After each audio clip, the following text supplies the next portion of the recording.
Saya katakan bahwasanya Al-Imam Nawawi membolehkan bid'ah hasanah. Al-Imam Al-Iz bin Abdissalam juga membolehkan bid'ah hasanah. Al-Imam Syafi'i juga membolehkan bid'ah hasanah. Tetapi bid'ah hasanah yang dimaksud oleh mereka, para imam, bukan yang dimaksud oleh masyarakat umum. Yang dimaksud dengan bid'ah hasanah oleh mereka adalah sarana-sarana, bukan ritual. Contohnya mereka mengatakan di antara bid'ah hasanah, bid'ah yang wajib atau bid'ah yang mustahab, contohnya bikin jembatan, contohnya bikin pondok. Wakulu dandan dari, wakalu tap tap tabari, tap tabi tap tabi tabi tabi tap, akulu dandang, akulu dandang, akulu dandang. Jadi intinya para Salafi Wahabi ini kayaknya nggak berani kalau mau menolak ucapan Imam Syafi'i, lalu mencoba memangkas penafsiran dari ucapan Imam Syafi'i, yaitu bid'ah hasanah itu adalah sarana, seperti buat pondok, buat jembatan gitu.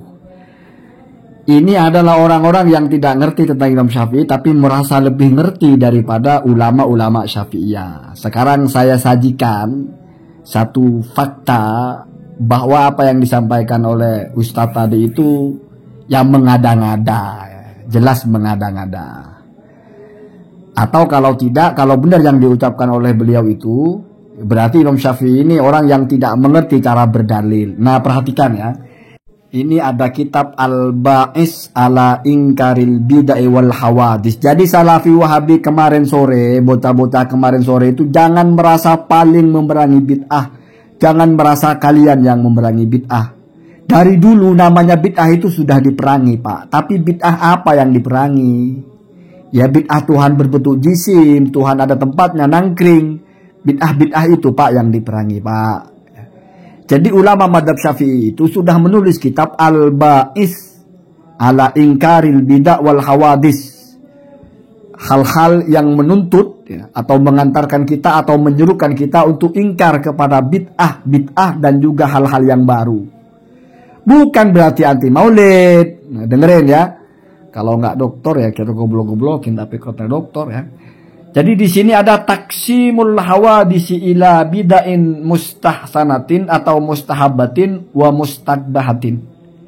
Jadi membaginya atau pembagian hal-hal yang baru kepada kategori bid'ah yang baik dan bid'ah yang buruk. Perhatikan ya, saya baca secara tertib, nanti akan ketemu cluenya di sini. Faslun, al-hadza faslun, ini satu fasal. Summal hawadisu mungqasimatun atau ya mungqasimatun ila bid'ain mustahabbatin wa ila bid'ain mustaqbahatin. Kemudian sesungguhnya ya, yang namanya hal-hal baru itu terbagi kepada bid'ah yang baik atau mustahabbah dan juga bid'ah yang jelek. Qala Harmalah, berkata Imam Harmalah. Imam Harmalah ini adalah muridnya Imam Syafi'i ya. Setara dengan Al-Muzani, setara dengan Imam Rubi dan sebagainya. Harmalah Ibnu Yahya, Sami'tu Syafi'iyah rahimahullahu ta'ala, saya mendengar Imam Syafi'i itu berkata, yaqulu berkata, al-bid'atu bid'atani, bid'ah itu ada dua. Mahmudatun, bid'atun mahmudatun, yang pertama bid'ah yang terpuji, wa bid'atun madmumatun, dan yang kedua adalah bid'ah yang tercela. Fama wafaqo, fama maka apapun, wafaqo yang menyesuai atau sesuai as-sunnata kepada sunnah, fahuwa mahmudun, maka itu termasuk kepada terpuji. Jadi bid'ah kalau sesuai sunnah namanya terpuji. Ya. Wa ma khalafas sunnata, dan apapun yang menyelisihi kepada sunnah, fahuwa madmumun, maka itu tercela. Wah tajjah, perhatikan Pak. Ini reportasenya Imam Harmalah Pak. Artinya apa? Ini kalau misalnya Imam Syafi'inya itu Rasulullah, ya ini reportase sahabatnya Pak. Orang yang bertemu langsung. Maka perhatikan, wah tajjah, dan berhujjahlah atau berdalillah Imam Syafi'i itu di qauli Umar, dengan ucapan Sayyidina Umar radhiyallahu anhu fi qiyami Ramadhana, di dalam masalah tarawih atau qiyamu Ramadan. Apa ucapannya? Nikmatil bid'atuh hadhihi. Ini adalah sebaik-baiknya bid'ah. Sekarang yang dilaksanakan Sayyidina Umar itu sarana apa bukan, Blok? Tarawih itu sarana apa bukan? Tarawih itu bangun masjid gitu. Tarawih itu bangun madrasah gitu. Tarawih itu bangun jembatan gitu. Dalilnya Imam Syafi'i aja bukan sarana kok. Justru kalau dipahami ke sarana itu sudah perluasan makna dari ucapan Imam Syafi'i. Sesuatu yang perluasan, yang tafsiran kok malah dianggap itu yang sebenarnya. Mikiro. Sholat tarawih itu yang dilaksanakan oleh Sayyidina Umar itu 20 rakaat kumpul selama sebulan penuh itu adalah bid'ah. Itu dijadikan dalil oleh Imam Syafi'i bahwa bid'ah itu ada yang baik. Mikiro coba, itu sarana apa bukan? Gitu Pak ya. Gitu Pak. Celuk doktor. Ya tapi ya gimana ya? Itu yang pertama. Masih reportase dari satu orang bahwa dalilnya Imam Syafi'i itu adalah ucapan Sayyidina Umar. Kemudian yang kedua, ini mungkin yang jarang dibaca. Wa qala Rabi, dan berkata Imam Rabi. Rabi ini yang menulis kitab Ar-Risalah. Jadi Imam Syafi'i yang mendikte, lalu Rabi ini yang menulis. Qala Syafi'i rahimahullah. Imam Syafi'i berkata, semoga Allah merahmatinya. Ta'ala maha tinggi Allah. Al-muhdasatu minal umuri dorbani. Hal-hal yang diada-adakan dari perkara-perkara itu ada dua macam. Ahaduhuma, satu dari keduanya, ma'uhdisa adalah sesuatu yang diada-adakan, yukhalifu kitaban, yang menyelisihi kitab, Al-Quran, au sunnatan atau sunnah, au ijma'an atau ijma'. Ya ini mestinya kalau sudah satu diselisih, ini sudah menyelisihi semua Pak. Menyelisihi kitab itu tidak mungkin jadi sunnah Pak. Menyelisihi sunnah tidak mungkin jadi ijma'. Menyelisih kitab dan sunnah tidak mungkin menjadi ijma'. Menyelisih ijma' tidak mungkin itu Al-Quran dan hadis. Jadi walaupun disebut tiga-tiganya ya satu aja sudah cukup. Jadi tidak mungkin sesuatu itu menyelisih kitab Pak. Tidak mungkin sesuatu itu sesuai dengan sunnah menyelisih kitab. Tidak mungkin. Tapi kan ada ini dalam hadisnya begini, dalam ayatnya kok gitu. Itu bisa nasah mansuh, bukan menyelisihi. Tapi ini kok hadis Al-Qurannya begini, kok harinya tidak sama. Itu nasah mansuh, itu amkhos. Jadi nggak ada Pak yang namanya sesuai dengan kitab menyelisih sunnah. Sesuai dengan ijma menyelisih kitab dan sunnah. Tidak pernah ada ya. Jadi walaupun disebut tiga-tiganya, satu saja ini sudah cukup. Jadi apa-apa yang menyelisih salah satunya dari yang tiga ini, apalagi menyelisih semuanya, bahkan ditambah lagi au atharon atau menyelisih athar para sahabat, fahadihil bid'atu ad-dhalatu. Maka ini adalah bid'ah yang sesat. Wasani, yang kedua, ma'uhdisa adalah sesuatu uhdisa yang diada-adakan minal khairi, berupa kebaikan. La khilafa fihi, yang tidak ada penyelisihan di dalam hal tersebut, di dalam kebaikan tersebut, liwahidin kepada satu pun min hadza, dari hal ini, ya kitab, ya sunnah, ya ijma'. Fahiyah, maka hal itu muhdasatun adalah hal yang diada-adakan ghairu matmumatin atau ghairu matmumatin, yang tidak tercela. Wa qad qala Umar. Perhatikan Pak. Kalau di sini langsung Imam Syafi'inya yang berkata wa qad qala Umar, karena masih satu kesatuan. Kalau yang atas itu kan ihtajja ya, saya memahaminya begitu ya. Yang atas itu kan ihtajja itu kan berarti ucapan dari yang menceritakan, yaitu Harmalah. Kalau di sini wa qad qala Umar, dan telah berkata Sayyidina Umar, ini masih serangkaian dari ucapan Imam Syafi'i. Kenapa? Karena qala Rabi, qala Syafi'i, itu masih makulnya Imam Syafi'i. Masih ucapan Imam Syafi'i. Atau misalnya ini adalah pendalilan dari Imam Rabi, ya nggak apa-apa, Imam Rabi yang menyatakan dalilnya apa. Ya, berarti dari dua muridnya sepakat dalilnya sama. Apalagi kalau yang bawah bukan Imam Rabi yang mengatakan, tapi Imam Syafi'i yang mengatakan sendiri. Ya.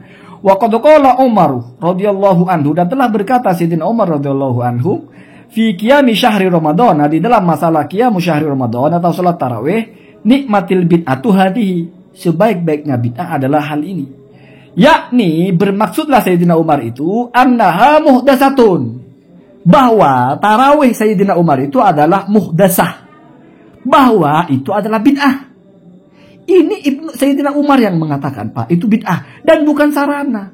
Kalau bilang itu ya sarana untuk sholat tarawih dengan cara dikumpul-kumpulkan. Ya kalau begitu Pak, orang maulidan juga ngumpul-ngumpul, sarananya ngumpul-ngumpul. Ibadahnya ya baca sholawat. Boleh kalau begitu Pak. Jadi ngumpul-ngumpulnya sarana. Nanti tahlilan itu kan ngumpul-ngumpulnya aja sarana itu. Intinya kan mendoakan orang mati. Nah repot Pak. Ya, repot. Yakni annaha atau innaha muhdatsatun lam takun. itu adalah bid'ah atau muhdasah yang tidak ada sebelumnya. Tidak ada di zaman Rasulullah Shallallahu Alaihi Wasallam. Wa idza kanat, maka apabila hal itu ada, falaisa fiha raddun lima mado. Dan maka tidak ada di dalamnya itu pertentangan atau penolakan kepada apa-apa yang sudah disebutkan tadi itu, ya. Ya kitab, ya sunnah, ya ijma. Jadi intinya itu, Pak, ketika Imam Syafi'i bicara bid'ah ada dua, hujahnya itu adalah ucapan Sayyidina Umar, bahkan perilaku Sayyidina Umar yang melaksanakan bid'ah. Kalau kok kita bilang Sayyidina Umar melakukan bid'ah, lah Sayyidina Umar sendiri yang mengatakan, Pak, nikmatil bid'ah tuh. Ini adalah bid'ah toh. Kan segampang itu. Ya tapi itu bid'ah bahasa ya. Terserah lu. Yang jelas mau bid'ah bahasa, mau bid'ah apa, kenyataannya apa yang dilakukan Sayyidina Umar bukan sarana. Ya bentuk ibadah, bentuk ritual toh. Rasul tidak pernah mengajarkan 20 rakaat. Tapi Sayyidina Umar membatasi 20 plus 3. Apalagi di Madinah lain lagi, Pak. 36. 39 totalnya. Gak ada, Pak, orang yang mengecam itu. Ini contoh dari Rasul dari mana? Rasul sholat semalam 39 rakaat dari mana? Pendalilannya juga ya karena kalau di Mekah bisa tawaf. Tawaf setelah tawaf bisa sholat sunnah lagi setelah tawaf, berarti 4 rakaat. Dikonversi oleh orang Madinah, tawafnya 2 rakaat, sholat tarawihnya sholat sunnah setelah tawaf 2 rakaat jadi 4 rakaat. Jadi per 2 rakaat mereka tambah 4 rakaat. 4 kali 4 16. 16 tambah 20 36. Nanti saya bahas detail masalah itu. 36 tambah 3 witir menjadi 39. Nah, itu bid'ah semua itu. Lebih sudah Sayyidina Umar 23 bid'ah, ini masih 39. Enggak tambah bid'ah lagi. Lalu perhatikan bagaimana reportase pengarang kitab ini ya. Yaitu Abu Syamah ini ya, Al-Maqdisi ini dalam kitabnya Al-Ba'is ala Ingkaril Bid'ah ini, perhatikan ya. Ini adalah redaksi di bawahnya, makanya saya tampilkan itu masih wa idza kanat falaisa falaisa fiha raddun lima mado. Nah, perhatikan. Qultu, aku berkata, wa inna ma kana kadzalika. Dan sesungguhnya ada hal itu adalah seperti itu. Artinya kok bisa seperti yang dijelaskan Imam Syafi'i itu, ya. Li'anna Nabi sallallahu alaihi wasallam, maksudnya apa di sini, Pak? Disebut bid'ahnya Sayyidina Umar itu tidak menyelisihi apapun. Bahkan sesuai dengan kitab dan sunnah. Kenapa dianggap sesuai? Karena dikelompokkan kepada hasanah. Sementara definisinya adalah wafaqoh. Kalau pakai diksi yang pertama. Atau yang kedua, la yukholifu. Jadi kalau pakai jalur harmalah itu wafaqoh kitaban, au sunatan, au ijma'an, au atharon. Kalau yang kedua, la yukholifu atau fihi hilafun. Menyelisih atau tidak. Nah, yang pakai yang pertama. Maka di sini dijelaskan. Kenapa kok dianggap itu sesuai dengan kitab dan sunnah? Falamma di atas itu ya. Li'anna Nabi sallallahu alaihi wasallam, karena sesungguhnya Rasulullah SAW itu hassah menyerukan ala qiyami syahri Ramadhana kepada qiyamu syahri Ramadan. Wa fa'alahu dan mengerjakannya fil masjid di dalam masjid wa qtada fihi dan mengikuti fihi dalam hal itu ya, dalam qiyamu Ramadan yang dikerjakan oleh Nabi itu ba'dus sahabati sebagian dari sahabat lailatan ba'da ukhra di satu malam dan setelahnya. Tsumma tarokan Nabi sallallahu alaihi wasallam dzalika, kemudian Nabi meninggalkan hal tersebut bi annahu, karena Rasulullah itu khasyiyah, khawatir ayyufarradu alaihim, nanti akan dijadikan fardu kepada mereka hal itu ya. Falamma qubidah, maka setelah Rasulullah itu kapundut ya, setelah Allah angkat ya, Allah wafatkanlah. Amina dzalika, hal itu aman. Fattafaqas sahabatu, maka para sahabat bersepakat radhiyallahu anhum, semoga Allah meridhai mereka semua, ala fi'li qiyami ramadhana fil masjidi jama'atan lima fihi min ihya'i hadha syi'aril ladzi amara bihi asy-syari'u wa fa'alahu wa hatha 'alaihi wa raghiba fihi wallahu a'lam. Jadi kalau kita pahami dari redaksi ini ya, kenapa qiyam Ramadan itu bisa dianggap tidak bertentangan? Kenapa tarawihnya Sayyidina Umar itu bisa dianggap tidak bertentangan dengan kitab dan sunnah? Yang pertama adalah karena Rasulullah itu hassah. Memang Rasulullah itu mengajarkan ada qiyamul lail. Lalu kamu bilang, kalau itu berarti nggak sinkron dong.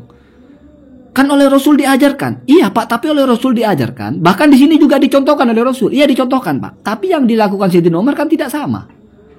Berarti prinsipnya sama, qiyamul lail. Prinsipnya sama, sholat. Tapi rokaatnya tidak sama, Pak. Itu kan penting. Caranya juga tidak sama. Kenapa Sayyidina Umar masih mengatakan itu bid'ah? Karena memang tidak ada di masa Rasulullah apa yang dikerjakan oleh Sayyidina Umar. Kalau kamu anggap, oh itu bukan bid'ah, itu sudah dicontohkan Rasul, berarti kamu menentang Sayyidina Umar. Sayyidina Umar mengatakan itu bid'ah kok. Prakteknya tidak sama. Oh ya, tapi kan prinsipnya sama. Ya kalau begitu kan apa bedanya dengan Maulid Nabi, Pak? Apa bedanya dengan Nuzulul Quran, dengan Isra Mi'raj, dengan mendoakan orang meninggal? Prinsipnya kan sama, Pak. Mendoakan orang meninggal, bersedekah atas mayat. Cuma prakteknya memang tidak pernah dicontohkan oleh Rasulullah secara persis, tapi diajarkan. Inilah, Pak, memahaminya. Jadi bagaimana kamu mau memposisikan orang mengajikan orang mati itu sebagai bid'ah hanya karena Nabi tidak pernah ngaji di kuburan putranya, tidak pernah ngaji di kuburan sahabatnya misalnya. Tetapi kan apa bahasanya itu? Kita menyampaikan pahala atau mendoakan orang meninggal itu kan diajarkan Rasulullah, Pak. Ya sama dengan Qiyamul Lail kan diajarkan. Doa-doa ada tentang doa-doa mendoakan orang mati. Apakah hanya itu doanya? Ada orang, bisakah saya bersedekah untuk keluarga saya yang sudah meninggal, untuk ibu saya? Dijawab oleh Rasul. Apakah itu bukan sebuah semacam prinsip bahwa itu dianjurkan kita bersedekah untuk mayat? Lalu kita bersedekah dengan cara apapun. Sebagaimana Sayyidina Umar. Dengan caranya Sayyidina Umar dikumpulkan semua orang. Satu ya, kesesuaiannya ya. Jadi kesesuaiannya itu dalam prinsipnya, yaitu Qiyamul Lail. Yang kedua adalah syiar. Syiar itu diperintahkan oleh Al-Quran dan Alkitab dan Sunnah. Artinya ada hal-hal yang di satu sisi ini disebut bid'ah karena tidak dipraktekkan persis oleh Rasulullah, tapi di satu sisi disebut mahmudah. Jadi kita harus tepat menempatkan itu. Disebut mahmudah karena sesuai dengan kitab dan sunnah. Prinsipnya sesuai, spiritnya sesuai, prakteknya tidak sama. Prakteknya pun tidak menyimpang. Apa disebut menyimpang, Pak? Ya kecuali ada larangan. Larangan sholat tarawih 20 rakaat. Larangan sholat tarawih berjamaah seperti itu. Itu baru menyimpang. Kalau tidak ada larangannya tetapi prinsipnya sesuai dengan seruan perintah, maka di satu sisi disebut bid'ah karena tidak pernah dicontohkan. Di sisi lain disebut mahmudah. Begitu, Pak, Imam Syafi'i, Pak. Maka contohnya Imam Syafi'i itu punya ritual. Kalau bulan puasa sehari hatam 2 kali. Sebulan 60 kali. Kalau bulan biasa sebulan 30 kali hatam, sehari sekali, dan itu hatam dalam sholat. Apa pernah Rasul begitu, Pak? Enggak pernah, Pak, tapi spiritnya adalah menghatamkan Al-Quran. Spiritnya adalah Al-Quran, puasa itu sahrul Quran, bulan Al-Quran, meningkatkan membaca Al-Quran, tapi prakteknya kan tidak sama, Pak. Tidak pernah Rasulullah itu ada hadisnya, Rasulullah itu hatam 2 kali, kalau bulan puasa hatam 1 kali. Lalu Imam Syafi'i ikut siapa, Pak? Ya ikut Rasulullah, Pak. Tapi kok tidak persis, ya kan tidak mesti persis. Kecuali kalau sholat duhur misalnya nambah 3 rakaat. Sholat duhur pun, Pak, Bapak tidak persis dengan Rasulullah pun nggak lalu batal. Rasulullah sholatnya khusyuk, Bapak tidak. Rasulullah baca Fatihah fasih, Bapak tidak. Rasulullah setelah baca Fatihah baca surat, Bapak setelah baca Fatihah nggak baca surat pun sah sholatnya, kan tidak sama dengan sholatnya Rasul itu. Artinya, Pak, agama ini sudah nggak kita mulut gigi kita gerak, sudah tertib. Mana yang tidak boleh, mana yang boleh, mana yang bid'ah mungkaroh, mana yang tidak, gitu ya. Jadi di sini dijelaskan, bahkan di bagian terakhirnya di kitab ini juga dicontohkan apa itu bid'ah hasanah, bahkan yang terbaik Maulid Nabi. Contohnya coba perhatikan ya. Wa min ahsani ma ubtudi'a fi zamanina, dan termasuk dari salah satu yang terbaik yang adalah bid'ah atau diada-adakan di zaman kita. Judulnya aja udah jelas, Pak. Bagian terbaik dari bid'ah. Apakah ini sarana? Palelu bemenyan sarana ya. Wa min ahsani ma ubtudi'a fi zamanina min hadzal qabili. Hadzal qabili itu maksudnya dari kelompok ini, kelompok bid'ah hasanah. Makana yuf'alu bi madinati atau yuf'alu ya. Ma adalah sesuatu karena yang ada sesuatu itu yuf'alu dilaksanakan. Namanya dilaksanakan itu kan bukan sarana, Pak. Sarana itu kan fasilitas. Aduh ya, bi madinati Irbil, di kota Irbil ya. Jabbarahallahu taala. Kulla amin fil yaumil muwafiqi li yaumi maulidin nabi minas sadaqati wal ma'rufi fi idhari zinati was sururi fa inna dzalika ma fihi minal ihsani ilal fuqara'i musyairun bi mahabbatin nabi. Jadi itu syiar kepada mahabbah nabi, sama dengan Tarawih itu syiar Ramadan itu Pak. Jadi ini nggak ada yang bicara sarana Pak. Atau ini sarana untuk mensiarkan? Nah boleh kalau begitu ya, boleh. Jadi orang tahlilan itu sarana untuk mendoakan orang mayat, mensiarkan kita spirit untuk mendoakan orang yang meninggal. Boleh kalau begitu Pak. Gitu ya gitu. Tapi kan ngumpul-ngumpul dikasih makan ya sudah kalau begitu jangan makan ya. Jangan makan di situ ya. Jadi yang Bapak persoalkan yang mana sih sebetulnya ya. Apalagi segala yang kunut apalah. Jadi marilah. Jangan memangkas-mangkas ya. Ini jadi Pak Dokter diceramain di YouTuber kan jadi lucu ya. Allahumma hadina hadasabil.